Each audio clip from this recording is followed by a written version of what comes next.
Welcome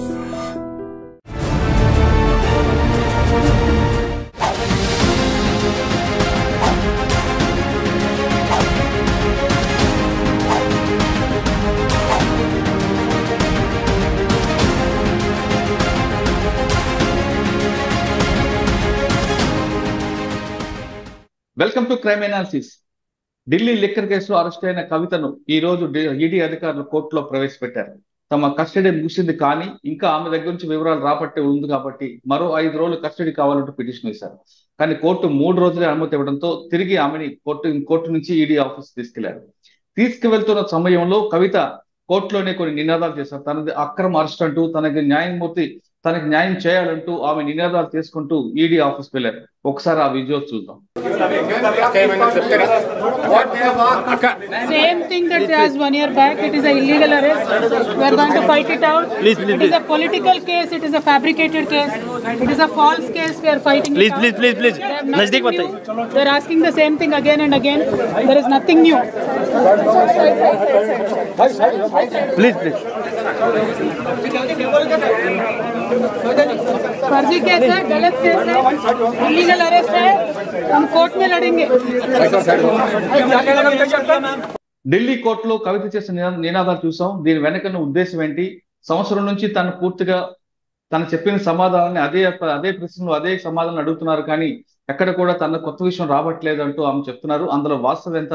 అసలు అంతేకాకుండా Delhi CM Arvind Kejriwal తర్వాత నెక్స్ట్ ఇంకెవరు రాబోతున్నారు? అరవింద్ కేజ్రీవాల్ రిమాండ్ రిపోర్ట్ లో కొత్తగా ఈ విషయాలు వచ్చాయి. దానికి ఆయన చెప్పిన దానికి కవితకి లింకప్ ఏం దొరికిందా? లేదు కొత్తగా మరొక పేరు వస్తుంది. ఆ పేరు ఎవరనే విషయాల్ని మన హైకోర్టు అడ్వకేట్ మన రాజీవ్ రెడ్డి గారు ప్రస్తుతం లైవ్ లో ఉన్నారు. ఆయన అడిగి మరిన్ని విషయాలు తెలుసుకుందాం. సార్ నమస్తే అండి. నమస్తే సార్, కవితకి ఈరోజు కోర్టులో 23వ తారీఖు అయిపోయింది కాబట్టి కస్టడీ తీసుకొస్తున్నప్పుడు ఆమె ఒక మీడియాతో మాట్లాడుతూ ఇదంతా అక్రమ అరెస్టు, గత సంవత్సరం నుంచి జరుగుతున్న విషయాన్ని పదే అడిగారు తప్ప కొత్తగా ఏమీ లేదు అంటూ ఆమె చెప్పారు. తనకి న్యాయం జరగాలని కోరుకుంటున్నానంటూ ఆమె వెళ్ళిపోయారు. అయితే అందులో వాస్తవం ఎంత ఉంది అనే విషయంతో పాటు ఇందాక మనం చెప్తున్నట్టుగా అరవింద్ కేజ్రీవాల్ గారి ఇంట్లో దొరికిన రిమాండ్ రిపోర్ట్ లో కొత్త విషయాలు ఏమొచ్చాయి. ఇందులో ఇంకో కొత్త పేరు కూడా కనిపిస్తుంది. అదేవిధంగా ఈ రోజు హైదరాబాద్ లో కవిత ఆడబడుచు ఇంట్లో కూడా ఈడీ అధికారులు సోదాలు చేశారు. ఆ ఇల్లు మేకాస్ రవాణా అని తెలుస్తుంది. ఆయనకి ఈ కేసుకి లింక్ ఏంటి విషయం మీ దీంట్లో బయటపడింది. ఈ ఎక్స్ప్లెనేషన్ ఇవ్వాలంటే కేసు కొంచెం మనం వెనక్కి వెళ్ళాలి. ఈ కేసు పైన కొద్దిగా క్లారిటీ రావాలి. ఈ కేసు ఏంటిదంటే ఢిల్లీ లిక్కర్ పాలసీలో అవకతవకలు జరిగాయి, దాని ద్వారా ప్రభుత్వానికి నష్టం జరిగింది, కొంతమంది ప్రైవేట్ వ్యక్తులకు లాభం జరిగింది అని. దీంట్లో 2 కేసులు అండి బుక్ అయినాయి. ఒకటి సిబిఐ, ఒకటి ఈడీ. సిబిఐ వచ్చే వరకు ప్రెడికేట్ అఫెన్స్. సిబిఐ అఫెన్స్ ఏంటంటే కరప్షన్ సంబంధించి, అంటే 100 కోట్ల ముడుపులు తీసుకొని ఆమ్ ఆద్మీ పార్టీకి సంబంధించిన నాయకులు అంటే అరవింద్ కేజ్రీవాల్, మనీష్ సిసోడియా వీళ్ళు లిక్కర్ పాలసీని ఎవరైతే 100 కోట్ల ముడుపులు ఇచ్చారో వీరికి అనుకూలంగా పాలసీని తయారు చేశారు, అనాయుత లాభం వచ్చేటట్టు. ఇది సిబిఐ కేసు అండి. ఈ ఈడీ వచ్చే వరకు ఈ 100 కోట్ల ముడుపులు పాలసీతో సంబంధం ఉండదండి. ఈడీ వచ్చే వరకు ఈ 100 కోట్ల ముడుపులు ఎలాగా చెల్లించారు, ఎవరెవరికి పోయినాయి, దాన్ని ఎలా వాడారు, ఎక్కడికి వెళ్ళినాయి. ఒకటి, ఈ 100 కోట్లు ఇవ్వడం ద్వారా ఎక్సైజ్ పాలసీని వారికి అనుకూలంగా చేసుకొని, అంటే 6% కమిషన్ 12% పెంచడము, కార్టలైజేషన్ చేయటము, ఈ అవకతవకలు పాల్పడడం ద్వారా సంపాదించిన డబ్బులు అవి ఎక్కడికి వచ్చాయి, ఎవరికి చేరారు, ఎవరు వాడారు, ఇది చూడాల్సింది. సో ఇప్పుడు ఈడీ చేస్తూ ఉంది కాబట్టి అరవింద్ కేజ్రీవాల్ గారి దాంట్లో కవితకి లింక్ చేసేవి, కవిత గారి దాంట్లో అరవింద్ కేజ్రీవాల్ లింక్ తీసి ఏమంటే 100 కోట్ల ముడుపు అంటే ఇదంతా కవిత గారే మెయిన్ పర్సన్ అరవింద్ కేజ్రీవాల్ గారితో కోఆర్డినేట్ చేసి ఈ ఐడియా చెప్పి 100 కోట్ల ముడుపులు మేము అరేంజ్ చేసి ఇస్తాము, దాని ప్రకారం మీరు ఇది చేయండి అని చెప్పి ఇన్స్టిగేట్ చేశారు అనేది వారి ఆరోపణ. ఈ 100 కోట్లు ఎలా తీసుకుందనే దానికి మళ్ళీ మాగుంట శ్రీనివాసరెడ్డి గారి స్టేట్మెంట్ ఏంటంటే అరవింద్ కేజ్రీవాల్ని కలిస్తే వారు కవిత గారిని కలవన్నట్టు, కవిత గారు 50 కోట్లు అరేంజ్ చేయనట్టు, 50 కోట్లు కాదు 25 కోట్లు అరేంజ్ చేస్తామని వాళ్ళ అబ్బాయి ద్వారా అరేంజ్ చేసినట్టు. ఇక్కడి నుంచి వచ్చే వరకు ఆ 25 కోట్లు అంటే ఎక్కడైతే 100 కోట్లు కిక్ బ్యాక్ సమకూర్చడము, అది ఆమ్ ఆద్మీ పార్టీ వారికి చేకూర్చడం, ఆ ఆమ్ ఆద్మీ పార్టీ వారు దాన్ని ఎక్కడ వాడారు ఒక పార్ట్. రెండో పార్ట్ వచ్చి ఈ డబ్బులు ఈ చేతులు మారిన తర్వాత ఈ పాలసీ ద్వారా జరిగిన ప్రాఫిట్లు బెనిఫిట్లు ఎవరికి వచ్చాయనేది 2 పార్ట్లు. సో ఫస్ట్ పార్ట్ కిక్ బ్యాక్లు వచ్చే వరకు కవిత గారి పాత్ర ఏంటంటే కవిత గారి డైరెక్షన్స్ పైన కవిత గారికి మనిషి అయిన గోరంట్ల బుచ్చిబాబు గారు కోఆర్డినేట్ చేస్తూ మాగుంట రాఘవరెడ్డి గారి దగ్గర నుంచి 25 కోట్లు ఆయన కోఆర్డినేట్ చేసి కలెక్ట్ చేశారు. అవును. ఆయనతో పాటు అభిషేక్ బోయిన్పల్లి అని చెప్పి అతను కూడా కవిత గారి రిప్రజెంటేటివ్. వీరిద్దరు వాటిని కలెక్ట్ చేసి ఉమ్, వీటిని వీరు అందజేశారు. అవును. ఈ అందజేసిన తర్వాత కొద్దిగా అమౌంట్ ఏమో ఈ ఇండో స్పిరిట్స్ నుంచి గౌతమ్ ముత్తాకు సంబంధించిన అకౌంట్లు, ఆయన కంపెనీకి సంబంధించిన అకౌంట్లలో పడ్డాం. అవును. కొద్దిగా అమౌంట్లు ఆ సంస్థలకు చెందిన ఒక పర్సన్, ఈ అభిషేక్ బోయిన్పల్లి కవిత గారికి సో కాల్డ్ అసోసియేట్ పిఏను ఢిల్లీలో అశోక్ కౌశిక్ అనే వ్యక్తి, ఈ ముగ్గురు ఆ డబ్బులు తీసుకొని కొంతమంది హవాలా ట్రేడర్స్కి అందించారు. ఉమ్, దాంట్లో ఓకే. విజయ్ నాయర్ అందరూ పాత్ర ఉంది. విజయ్ నాయర్, అమన్దీప్ రామచంద్ర. ధాలి ఎవరు, ఆ, ఆ, అభిషేక్ బోయన్పల్లి ఈ ముత్తా గౌతమ్ సంస్థలకు సంబంధించిన ఒక వ్యక్తి. ఈ అవును. అందజేసిన డబ్బులు ఢిల్లీ నుంచి హవాలా మార్గంలో ముంబై, ముంబై నుంచి హవాలా మార్గంలో గోవా. అవునండి. వాటిపైన ఐటీ అధికారులు, ఏడీ అధికారులు కూడా దాడి చేసి ఆ హవాలా ట్రేడర్లందరి దగ్గర నుంచి సంబంధిత డాక్యుమెంట్లు, స్టేట్మెంట్లు రికార్డు చేసి తీసుకున్నారు. అవును. వాటిలలో స్పష్టంగా ఈ డబ్బులు అభిషేక్ బోయిన్పల్లి ఈ ముత్తా గౌతమ్ సంబంధించిన ఒక అసోసియేట్ అతను కౌశిక్ అనే వ్యక్తికి నుంచి ఉమ్, ఢిల్లీలో కొంతమంది హవాలా ట్రేడర్ చేయడం, ఆ ఢిల్లీ నుంచి ముంబై, ముంబై నుంచి గోవాకు చేరి గోవా ఎలక్షన్లలో ఖర్చు పెట్టింది ఆ డబ్బు. అవును. ఆ వెండర్స్ ఎవరెడుతున్నారు పేమెంట్లు, వాళ్ళ దగ్గర నుంచి కూడా కొన్ని వాట్సాప్ చాట్లు, మెసేజ్లు, డాక్యుమెంట్లు సీజ్ చేసుకున్నారు. అంటే పేమెంట్లు కొన్ని క్యాష్ రూపంలో ఇచ్చారనమాట ఈ హవాలా డబ్బే.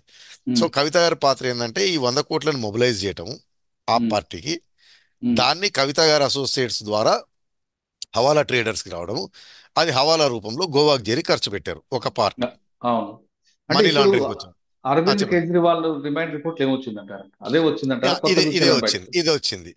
ఆహా. ఈ డబ్బుని మళ్ళీ వాళ్ళు రివర్స్ ట్రాకింగ్ చేశారు ఈడీ వాళ్ళు. ఓకే. అంటే వాళ్ళు ఎట్లా స్టార్ట్ చేశారంటే గోవాలో ఉమ్, ఎలక్షన్లకి కొంతమంది క్యాండిడేట్ల దగ్గర స్టేట్మెంట్లు తీసుకున్నారు. ఆప్ ఉమ్, క్యాండిడేట్లు వారు కూడా మా పార్టీ తరపు నుంచి ఇంత డబ్బు వచ్చిందని, తర్వాత పబ్లిసిటీకి, అడ్వర్టైజ్మెంట్కి, వాటికి పనిచేసిన సంస్థలు, వ్యక్తుల నుంచి స్టేట్మెంట్ తీసుకున్నారు. వాళ్ళు కూడా ఓకే. క్యాష్ రూపంలో వచ్చిన డబ్బు అని చెప్పారు. Plus okay. ఎస్ఎంఎస్ చాట్లు, వాట్సాప్ చాట్లు, అంటే ఆపు నాయకుల నుంచి ఈ వెండర్స్కి ఉమ్, పార్ట్ క్యాష్లో ఇస్తాం, పార్ట్ ఇది ఇస్తామని. ఉమ్, ఆ క్యాష్ ఎక్కడి నుంచి వచ్చిందంటే పలానా దగ్గర కలెక్ట్ చేసాము. ఆ పలానా ఉమ్, వాళ్ళని ఇంట్రాగేట్ చేసి వాళ్ళ డాక్యుమెంట్స్ అవన్నీ సీజ్ చేస్తే అవి మాకు పలానా హవాలా ట్రేడర్ దగ్గర నుంచి వచ్చినాయి. హవాలా ట్రేడర్ ట్రేస్ చేసుకుంటూ బ్యాక్ ఢిల్లీ వరకు. ఉమ్, ఢిల్లీలో హవాలా ట్రేడర్స్కి అసలు డబ్బు ఎక్కడి నుంచి వచ్చిందంటే ఈ మాగుంట రాఘవరెడ్డి వీళ్ళు చెప్పిన స్టేట్మెంట్ల ప్రకారము చెన్నైలో డెలివరీ చేసినాయి. ఆ చెన్నై నుంచి ఢిల్లీకి చేరినాయి.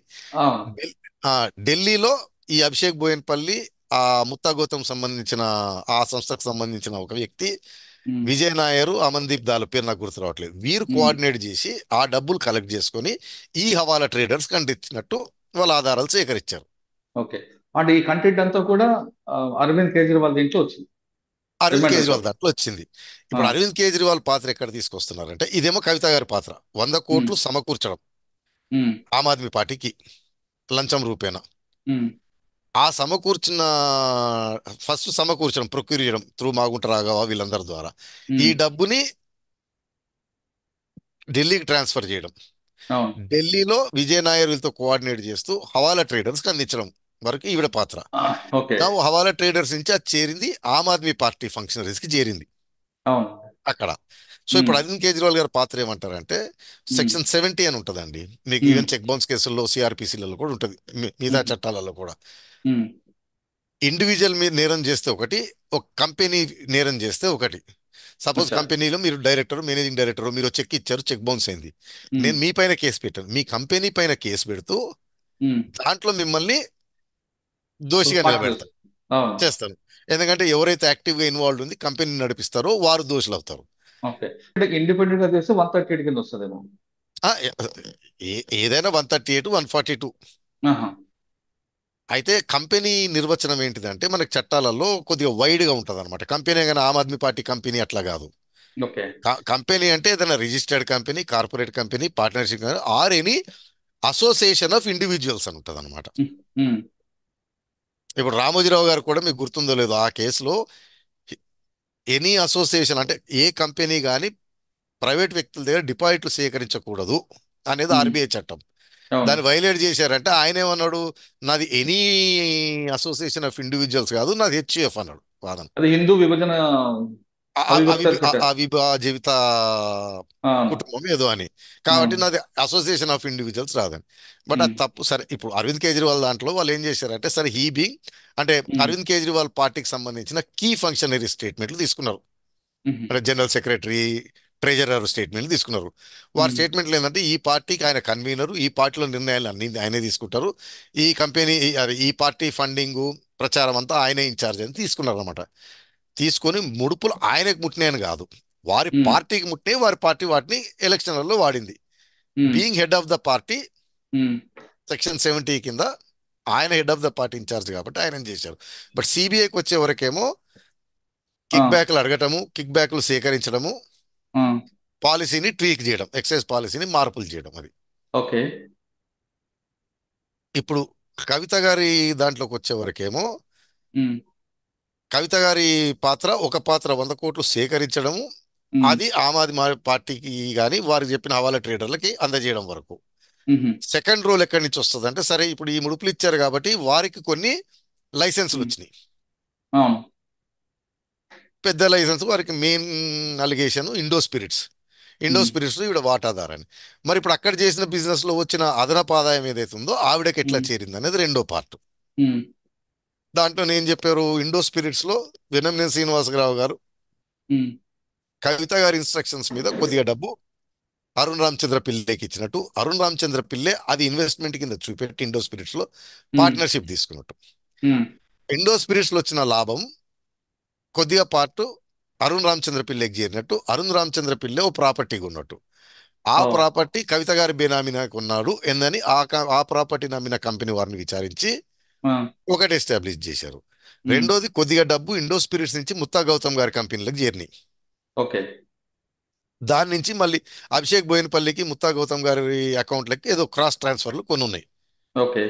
So Abhishek um, Boinapally none other than again benami of Kavitha garu అని. అవునండి. కొద్దిగా అమౌంట్ మళ్ళీ ఇండో స్పిరిట్స్ నుంచి ముత్తా గౌతమ్ గారి కంపెనీ చేయడం, ముత్తా గౌతమ్ గారి కంపెనీల నుంచి మళ్ళీ అభిషేక్ బోయినపల్లికి కొద్దిగా ఉమ్, అమౌంట్లు మళ్ళీ ఆ హవాలా ట్రేడర్లకు సంబంధించి ఏదో వారితో లావాదేవీలు వెళ్ళినట్టు ఒకటి. అవును.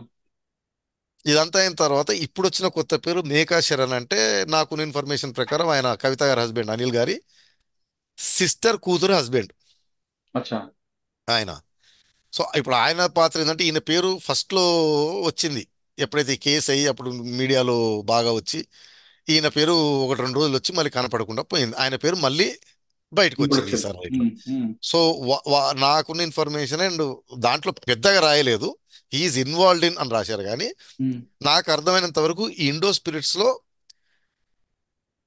ఈ కంపెనీ దీంట్లో ఏదైతే కవిత గారి బేనామి రామచంద్ర పిల్లే రిప్రజెంట్ చేస్తున్నాడో ఆ కంపెనీ అవును. ఎవరికైతే మేజర్ అనాయుత లాభం జరిగిందో ఢిల్లీ పాలసీలో, ఆ ఉమ్, ఇండో స్పిరిట్స్ కంపెనీ యొక్క లావాదేవీలు ట్రాన్సాక్షన్స్ లో ఆయన బాగా ఉమ్, ఇన్వాల్వ్డ్ అనేది ఇన్ఫర్మేషన్.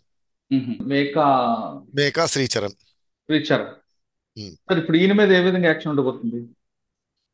ఇప్పుడు ఏదో రైళ్లు ఉమ్, జరుగుతున్నాయి కదండి, రైళ్లు ఆ, మెటీరియల్ సీజ్ చేస్తారు, ఆయనను ఆ, కూడా తీసుకెళ్తారు, ఆహా. తీసుకెళ్లి ఆయన కూడా ఇంట్రాగేట్ చేస్తారు. ఇప్పుడు అంటే కవిత గారి మీద వచ్చే వరకు ఇంకోటి, ఇప్పుడు ఈ సీజ్ చేసిన ఫోన్ లో కూడా ఏదో ఫార్మాట్ చేశారు, డిలీట్ చేశారు. ఉమ్, ప్రాబ్లం వల్ల ఎక్కడ రేజ్ అవుతుందంటే అండి, ఈ కేసు లైట్ లోకి వచ్చిన తర్వాత, ఓకే. ఈ కేసు ఎఫ్ఐఆర్ రిజిస్టర్ అయిన తర్వాత, ఉమ్, ఈ కేసులో సమ్మన్స్ అందిన తర్వాత ఈ ఫార్మాటింగ్ డిలీటింగ్ జరిగాయి. అచ్చా.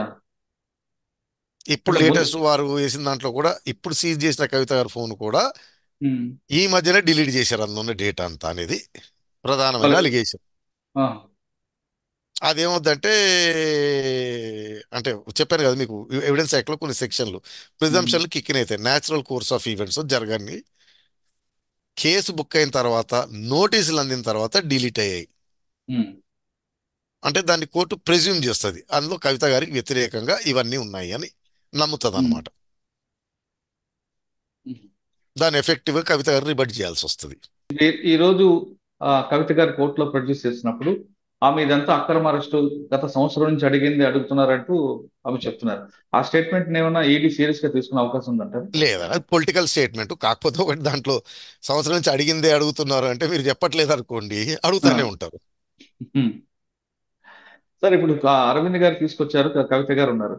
వీళ్ళిద్దరితో అయిన తర్వాత అంటే 23 మరో 3 రోజులు ఇచ్చారు కాబట్టి 3 రోజుల తర్వాత ఆమెను తిరిగి కోర్టులో ప్రొడ్యూస్ చేసి జైలుకి పంపిస్తారా, లేదు ఆ రోజున బెయిల్ ఇచ్చాను పిటిషన్ వేసుకుంటారా? అంటే ఇప్పుడు 14 రోజులు వరకు వాళ్ళకి రైట్ ఉంటుంది. ఆల్రెడీ ఉమ్, 7 రోజులు ముగిసిన ఇంకో 3 రోజులు 10 రోజులు అయినట్టుంది. ఉమ్, బహుశా ఏదైనా రీజనబుల్గా ఉంటే ఇంకేదైనా తీసేది ఉంటే 1 2 రోజులు వస్తే రావచ్చు కస్టడీ, ఉమ్. లేదా రిమాండ్ చేస్తారు. అంటే అదే రోజు బెయిల్ వస్తుందని వాళ్ళ తరపున న్యాయవాదులు అంటున్నారు. దీంట్లో ఈ కేసులో చెప్తున్నానండి, కోఆపరేట్ జరుగుతుంది చేస్తున్నదన్నంత వరకు బెయిల్ వచ్చే అవకాశం ఉంటుంది. ఉమ్, ఇప్పుడు అంటే కవిత గారి వరకు వచ్చే వరకు పెద్దగా ఆ, ఏమంటారు ఈడీది కానీ లేకపోతే పొలిటికల్గా తీసుకున్నా కానీ బీజేపీది కానీ ఎలా ఉంటుందంటే ఉమ్, అరవింద్ కేజ్రీవాల్ గారు టార్గెట్ ఉమ్. టార్గెట్ ముగిసింది. ముగిసింది. ముగిలే లేదు, ఇప్పుడు కేసు మళ్ళీ ఇన్వెస్టిగేషన్ జరగాలి, ఛార్జ్ షీట్లు పడాలి, ఇవన్నీ జరగాలి. ఎందుకంటే ఉమ్, బీజేపీకి కూడా ఫేస్ సేవింగ్ ఉండాలి కదండి. నిన్న అలిగేషన్ నిన్నటి నుంచి ప్రెస్ ఉమ్. కాన్ఫరెన్స్లు పెట్టి ప్రతిపక్షాలన్నీ దుమ్మెత్తిపోస్తున్నాయి. సో అవును. ఏదో విధంగా ఈ కేసుని లాజికల్ కంక్లూజన్ తీసుకురాగలగాలి. ఉమ్, తీసుకురాలంటే కవిత గారి పాత్ర ఎలాగుంటది అనే దాన్ని బట్టి ఓకే. అంటే అంతవరకు ఆవిడ ఢిల్లీలో ఉండాల్సిందే. ఢిల్లీలో ఉండాల్సిందే. అది పోలీస్ పోలీస్ కస్టడీ ముగిసిన తర్వాత తిహార్ జైలే. ఉమ్. అంటే తిహార్ జైల్లో ఉన్నప్పుడు సిబిఐ కేసు కూడా ఉంటుంది, అందులో కూడా వాళ్ళు కూడా అరెస్ట్ చూపిస్తారు కదా. తర్వాత మళ్ళీ రిమాండ్ తీసుకునే అవకాశం ఉంటుంది. ఆహా. అంతేగాని బయటికి పంపిన తర్వాత కాదు, అక్కడ జైల్లో ఉన్నప్పుడే వాళ్ళ కస్టడీ కూడా వారి చూపిస్తారు. వారి డిస్క్రిషన్. అవునా? అంటే చెప్పానండి, ఇప్పుడు మనం ఎన్నో ఇంటర్వ్యూలో చెప్పాం, అరెస్ట్ అనేది ఇంపార్టెంట్ కాదు. అది మ్యాండేటరీ కాదంటారు కదా మరి. ఆ తర్వాత మన దేశంలో ప్రాబ్లం అంతా అదే, అరెస్ట్ల పైన సంతోషపడటం, అరెస్ట్ల పైన చర్చ చేయడం, అరెస్ట్ల పైన తర్వాత కేసులు ఎటు పోతుంటే తెలియదు మనకి. ఉమ్, అరెస్ట్లు ఎప్పుడు అంటే, ఇప్పుడు ఈ కేసు ఉందనుకోండి, ఉమ్, కవిత గారు డిలీట్ చేశారు, ఫార్మాట్ చేశారు, ఉమ్, ఎవిడెన్స్ మాయం చేస్తున్నారు, విట్నెస్ అని ఇన్ఫ్లుయెన్స్ చేస్తున్నారు, అరుణ్ రామచంద్ర పిల్లే తన స్టాండ్ మారుస్తా ఉన్నాడు, ఇవి అవాయిడ్ చేయడం కోసం మాత్రమే arrest. Um. But once ED వారి ఇన్వెస్టిగేషన్ కంప్లీట్ అయిన తర్వాత కావాల్సిన మెటీరియల్ అంతా దొరికింది, అది చేసిన తర్వాత పెద్దగా అరెస్ట్ నాట్ రిక్వైర్డ్. అచ్చా. సార్, కేసులో చూస్తుంటే దీనికి ఒక ఫుల్ స్టాప్ పడే అవకాశం కనిపించట్లేదు. మొన్నటి వరకు అరవింద్ కేజ్రీవాల్, ఇప్పుడేమో మేకా శరణ్ రెడ్డి, ఈయన తర్వాత ఇంకొక పేరు కూడా వచ్చే అవకాశం ఉందంటారా? ఆహా, ఫుల్ స్టాప్ అంటే మీరు అర్థం చేసుకోవట్లేదు. ఉమ్, మెయిన్ కింగ్ పిన్స్ అని వారు మెన్షన్ చేస్తున్న డాక్యుమెంట్లో మెయిన్ పర్సన్స్ కవిత గారు, అరవింద్ కేజ్రీవాల్ గారు. అవును. అరవింద్ కేజ్రీవాల్ గారు being head of the government excise పాలసీని తారుమారు చేయటం, ట్వీక్ చేయటము, అనాయుత లాభం ప్రైవేట్ వ్యక్తులకు కలిపడం, దీన్ని కోఆర్డినేట్ చేసి అంతా నడిపించింది కవిత గారు. ఉమ్, సో ఇప్పుడు మేకా శరణ్ గాని ఇంకేమైనా పేర్లు వచ్చినా ఇన్సిడెంటల్ అన్నమాట. అంటే వీరిద్దరికి సంబంధించి వీరిద్దరి పైన మరింత ఆధారాలు సేకరించే. Okay, okay. అంతేగాని కొత్తగా కాదు. లేదు. ఓకే. సార్, ఫైనల్ గా చెప్పండి, అనిల్ వ్యవహారం ఎంతవరకు చూడొచ్చు? కవిత హస్బెండ్ మండే నాడే రమ్మంటూ సిబిఐ ఏడీ అధికారులు పిలిచారు, కానీ రాకుండా బయట తిరుగుతున్నారు. అంటే దీన్ని సీరియస్ గా తీసుకుంటారా? దాని గురించి మన దగ్గర ఏం పెద్ద ఇన్ఫర్మేషన్ లేదు, ఎందుకు రాలేదు, లేకపోతే వారు ఏమన్నా రిప్లై రాశారా, ఈడిని టైం అడుగుతా నాకు ఇప్పుడు కుదరదు అని ఈడీ వారు ఏం చెప్పారు, లేకపోతే వాళ్ళు ఎట్లా కన్సిడర్ చేస్తారు అనేది ఇంకా తెలియదు. అంటే ఇది ఇంకా ఆయన లెటర్. బిగినింగే. ఓకే. ఒకవేళ రాకుండా రాకుండా గతంలో కవిత ఏ విధంగా చేసిందో, లేదా కేజ్రీవాల్ ఏ విధంగా ప్రవర్తించారో, అదే ప్రవర్తనలో కూడా అనిల్ కూడా ప్రవర్తిస్తే పరిణామాలు ఏ విధంగా ఉంటాయి? అది ఈడీ వారు డిస్కస్, అతను ఎంత ఇంపార్టెంట్ అని అనుకుంటారన్న దాన్ని బట్టే ఉంటది. మ్మ్. అనుకుంటే రాకలేదనుకోండి 174 కడతారు, మ్మ్. ఓకే. లేదా ఉన్న పలంగా ఎక్కడ ఉంటే అక్కడికి వచ్చి తీసుకెళ్తారు. అచ్చా. ఇప్పుడు రైడ్లు ఈ రోజే కదా మొదలైనవి వారి బంధుమిత్రుల అవును, పైన. అవును. దీంట్లో ఎంత ఎంత ఇన్ఫర్మేషన్ వస్తుంది, ఏమేమి వస్తుంది అన్న దాన్ని బట్టి. అచ్చా. ఢిల్లీ లిక్కర్ కేసులో కవిత, కేజ్రీవాల్ ఇంపార్టెంట్ కాబట్టి తర్వాత దొరికిన ఆధారాల ఆధారంగా వాళ్ళు మిగతా వాళ్ళ మీద దాడులు చేయడం కానీ, రైళ్లు చేయడం కానీ, వీళ్ళందరూ పికప్ చేయడం, దాని సపోర్టింగ్ ఎవిడెన్స్ కోసమే అంటున్నారు రాజీవ్ రెడ్డి గారు. కవిత విషయంలో ఇప్పటికీ క్లారిటీ ఉంది కాబట్టి మరో 3 రోజుల తర్వాత ఆమెను కోర్టులో ప్రవేశపెట్టి కోర్టు ఇచ్చిన ఆదేశాల మేరకు జైలు పంపుతారా అన్నది కోర్టు నిర్ణయంపై ఆధారం ఉంటుంది అంటున్నారు రాజీవ్ రెడ్డి గారు. కవిత కేసులో ఇది రాజీవ్ రెడ్డి గారి విశ్లేషణ. మరో అంశంలో మళ్ళీ కలుద్దాం. అంతవరకు నమస్తే. Thank you sir. Thank you very much అండి.